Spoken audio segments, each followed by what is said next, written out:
You keep attracting the same type of person. Here's why it's not a coincidence. And understanding this is the first step to actually breaking the cycle. Most people assume that attraction is random, that you meet someone, something clicks, and that click means something real. But psychology tells a very different story. The people you're drawn to, especially the ones who end up hurting you, are rarely random. They fit a pattern your nervous system has been running since childhood, long before you had any say in the matter. Sigmund Freud first described this in 1920 and called it repetition compulsion, an unconscious drive to recreate familiar emotional experiences, even painful ones. He noticed that patients didn't just remember their past traumas. They reenacted them. New relationships, new settings, same emotional script. He believed the mind was trying to master what it had never been able to resolve. Modern neuroscience has added something Freud couldn't have known. The brain is literally wired for familiarity.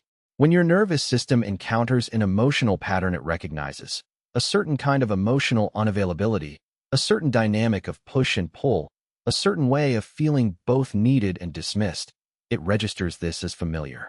And familiar, to the brain, means safe, even when it isn't. This is why that instant chemistry feeling can be so deceptive. What feels like a deep connection is often just deep recognition. Your nervous system is saying, I know this feeling. I've been here before.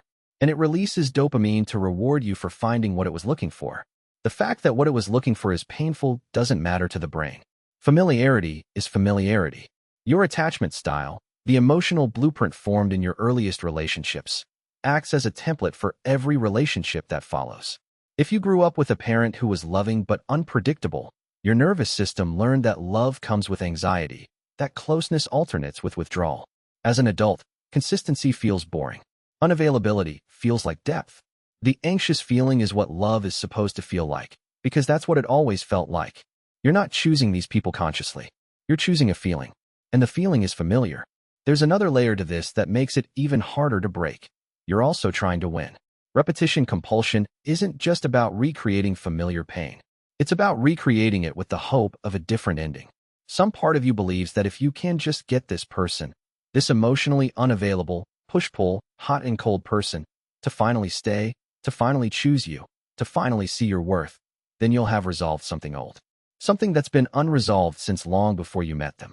But the other person can't give you what you're actually looking for, because what you're looking for isn't theirs to give.